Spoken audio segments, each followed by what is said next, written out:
This is the 007 of PC cases. Where's that USB-C port? Where's the power button? And how do you open this thing up? So cool.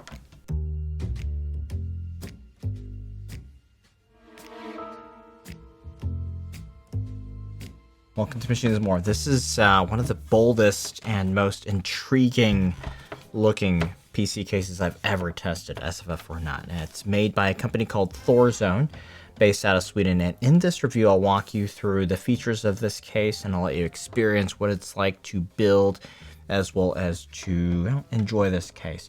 I do have to let you know that the sample is provided by Thorzone for the purpose of making this review. This video is not sponsored by them. None of my reviews are sponsored by manufacturers, and you can expect objective feedback from all my reviews here. So if you enjoy that type of content, please make sure that you are subscribed and give a like. It really helps the channel grow. Big thanks.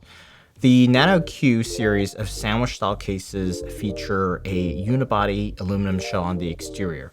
There's also a larger R version. This one I have here is the S, and that measures 355 millimeters long, 140 millimeters wide, and 226 millimeters tall. It's fairly compact. This works out to be 11.3 liters, and the rubber feet at the bottom elevate the case off of the work surface by about 6 millimeters. If you're interested in something larger, the R version is roughly 20 millimeters taller and wider, and 52 millimeters longer, and that works out to 16 liters. The looks here and the way it is assembled reminds me a lot of the Fantex Shift XT, which also has an outer shell design, albeit not one piece like this one is. Now, structurally, this case has two main parts. You have the outside aluminum shell.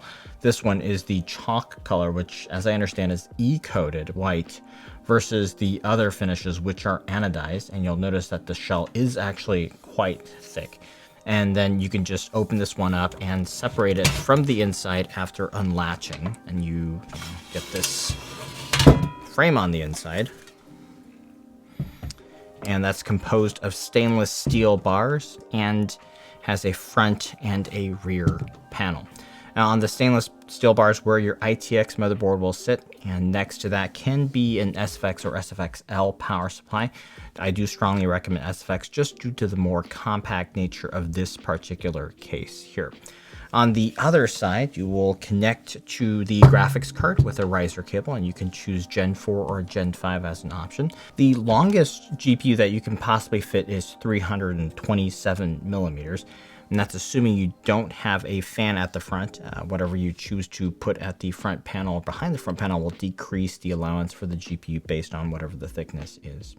The riser cable can shift up and down with 5 millimeters at play. The max height is spec'd between 158 and 163 millimeters, although in reality it will really depend on your power connector setup, because this test card that I have here is 127 millimeters, and there's going to be not much more room here just with the way the power connector sits here. So I say 140 max is the biggest I feel comfortable placing in here if you have a similar power connector situation.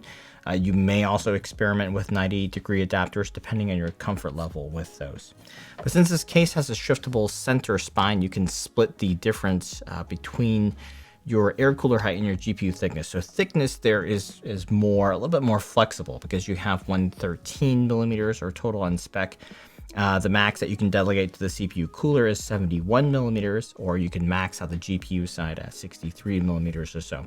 And you don't have to do it in set increments. There's a gauge, there's steps, but it's not forcing you to be on those steps. With my setup here, I have a 57 millimeter tall cooler and a 50 millimeter thick card, and that's 107 total. And I really would not go any thicker than this, because sliding this back in, I already started to notice there was a little bit of rubbing going on, unfortunately, which, you know, this will wipe out, but you should give yourself a little bit of wiggle room just to avoid that.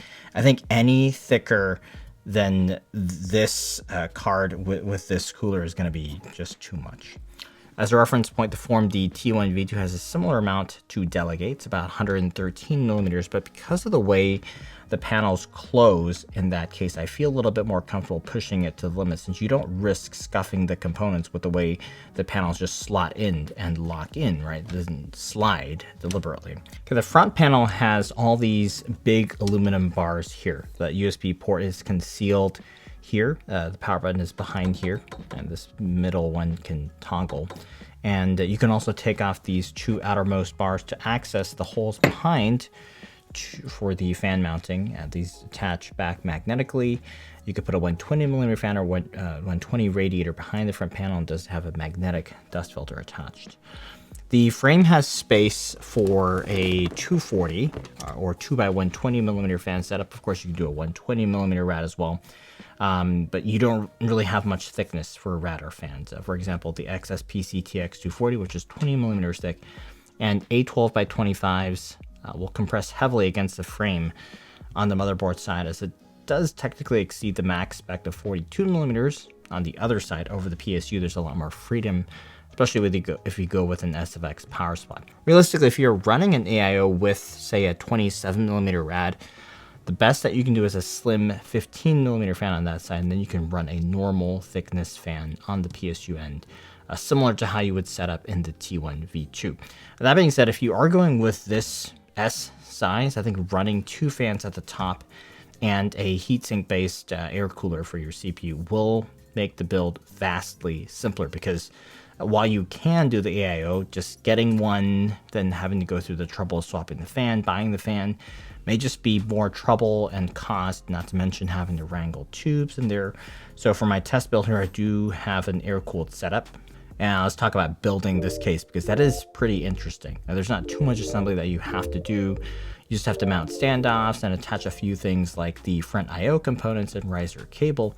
However, at least the S version here is quite compact, so it'll take some patience to manage up the cables and also set up the fans properly. For my build here, I have the MSI B850 board, and since I'm limiting myself to a smaller cooler by building in this case, I'm pairing with the 7800X Ready, which is, just sips power type CPU, and that can help keep things in check. And it's also still one of my favorite CPUs ever, even though it's Ryzen 7000. And I wanted to avoid 92mm coolers for this build, although I do have an XP90 or IS53XT for my decooling on tap.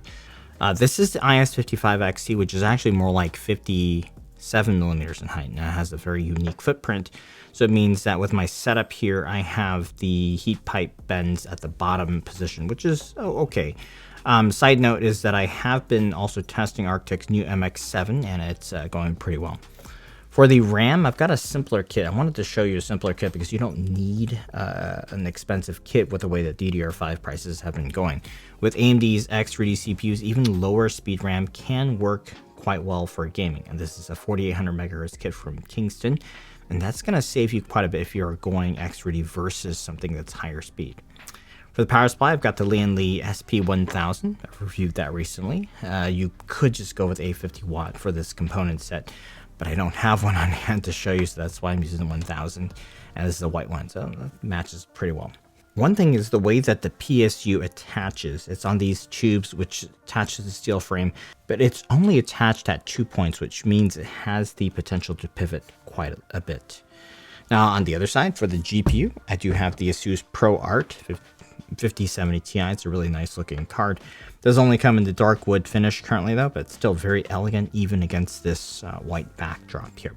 Now one thing I wanted to show for this case was the optional lighting kit. So you may have seen my reviews. I don't, it's not my cup of tea usually, but I know plenty of you might want to see what that looks like, so I did set it up in here. One thing you'll also note if you do get the lighting kits, it's not your typical 5-volt cable. It was a little bit loose too when I connected up to my splitter cable, so I ended up taping it together with electrical tape, so not optimal there.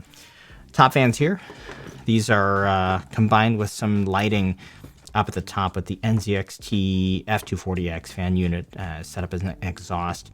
These are 30mm thick high performance LCP fans, and you absolutely have the clearance here to do that. For the spine allocation, You don't have to set up the case with the spine position dialed in. You can do that towards the end, but you can fine tune it at that point. But it does help to get it somewhat close, and you do have to be very intentional about managing the cables up as you go. One thing you also have to be careful of is the cables that are running under the fan. If you feel more comfortable, I'd absolutely recommend running some cages so that you avoid potentially chopping up some cables there. Otherwise, if you keep them cinched up tight, they shouldn't be a problem. There's more than enough clearance if you're just running some case fans. If you're running a radiator, you do have the potential to put the fans pretty close to where the cables are. As is common for an ITX build in this volume, you just tuck things behind, try to optimize your space. I did the board first, then the power supply, and then the GPU, and then the fans, but oftentimes I ended up backtracking just to fix something I didn't like or something didn't fit when it slid back in, like the fan cable. I had to, kind of flip that around. So there is that consideration that makes it a little bit more difficult. The case also relies exclusively on Torx T10 screws. They're both for M3 and for 632, but they're all got the Torx T10 head. And while the accessory kit includes a driver, it really would be easiest if you have a real driver. This one here is the Arctic Precision Screwdriver Kit, and it's fairly slim. And you really do want to get something that it's a little bit longer that you can get good purchase on when you're in those tight spaces. So something like this really helps.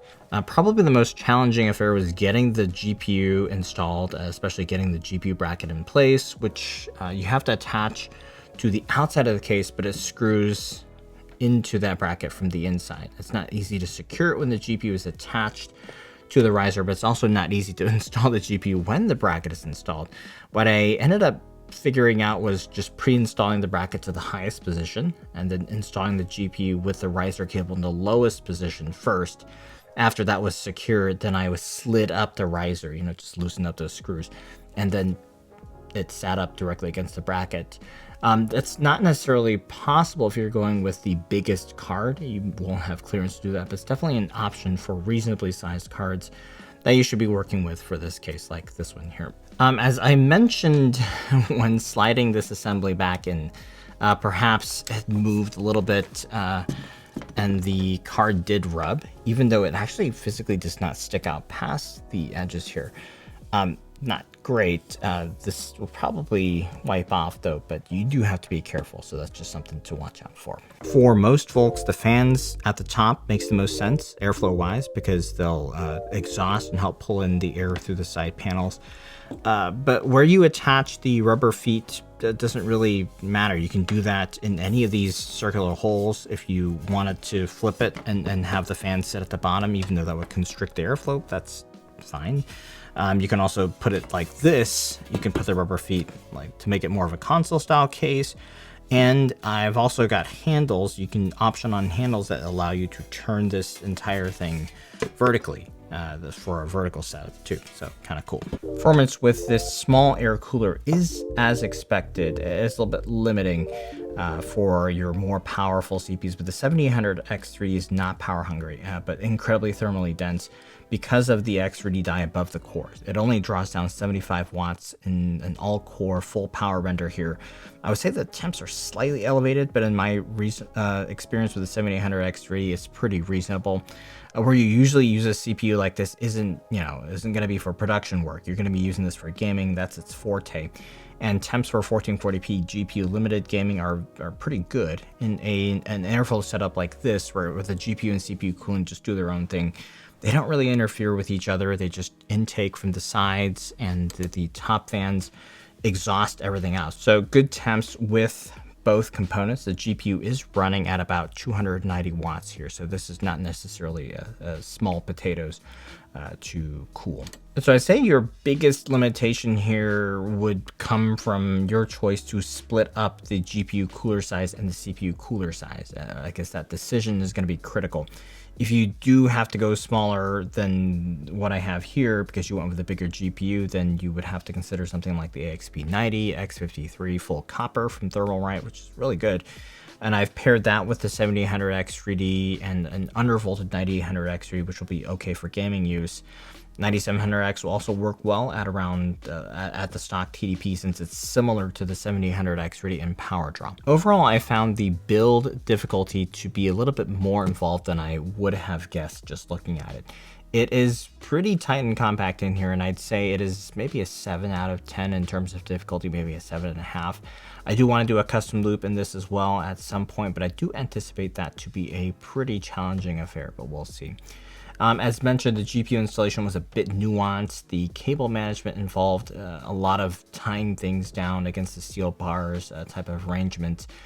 And overall, since it's a little bit more open frame, you do have to know how to manage that freedom with your experience and discretion. What I like most about this case is that it's just a very different experience, from the way the shell slides on, the little touch points, the accessory box, for example. It's just got this very James Bond feeling to all of it. It's like all the gadgetry came to roost in this one, and that's not something you get very often with PC cases. The finish quality is fairly good. The e-coating appears even, and it will match your other e-coated white peripherals that you have. I did see a few spots inside of the case where the finish out of the box was not perfect, like there was some marking on the aluminum, and the machining on the edges of these steel bars is very sharp. So you have to watch out when you graze your hand across it. But this overall is quite elevated versus your mass-produced SFF product.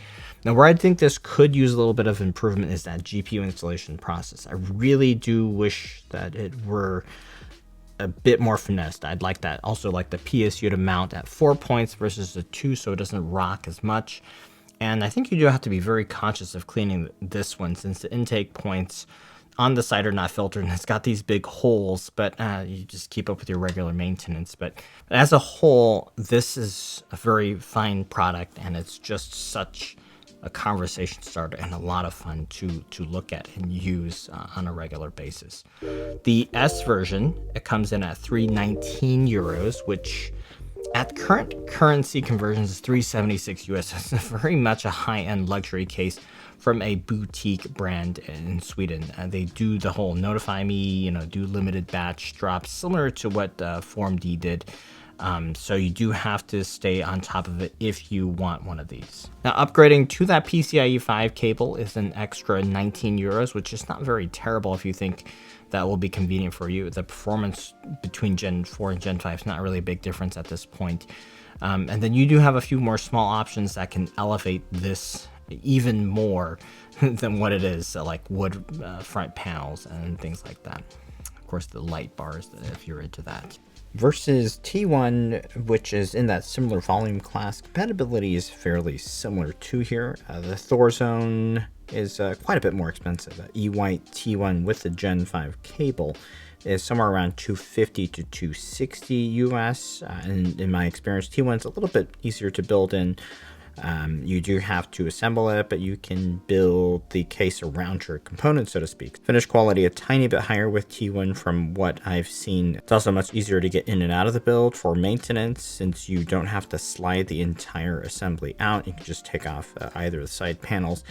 I think that's where you have to choose. Do I want the unique looks of the NanoQ S, kind of that whimsical, fun touch points type of experience, or slightly better user maintenance and build experience with the T1, as well as a little bit more utility driven function there. So this case is for the SFF enthusiast or connoisseur. If you're more of a gaming only or general user, I really think you can put together build lists that'll work in this limited environment. If it's more production and higher power CPU that you need, I would be a little bit more cautious, especially with this S version, since you are looking at a mandatory liquid cooled build, which will require some compromises in this form factor, and it'll be a little bit more difficult to build in. I really might look at the R version instead. And you are also fully M.2 because there are no 2.5-inch SSD mounting points natively in this case. So one thing that came to mind as I was doing this build, if you are someone with older hardware and you just want to do a quick refresh without having to upgrade components, this actually might be a really good way, a fun way to do this a new project, just to splurge on a really nice, good looking case while avoiding a platform upgrade, avoiding DDR5. And I actually thought of doing this build initially with the ASUS B650E-I board, which is an older AM5 board, but I decided on doing this one with this one because, you know, the color, but, you know, that would have been a totally good board for this CPU in this case as well. If you are new to SFF, this is not a case I would recommend without some help from someone who has done this before. It's really just not as straightforward as some other simpler SFF cases, if you will. But yeah, that's going to wrap this one up. As mentioned, I'm looking to do something a little bit more complicated. Do stay tuned for that. Make sure you are subbed. I'll also be leaving links down below for the components. Please check those out and support the channel. And big thanks for watching today.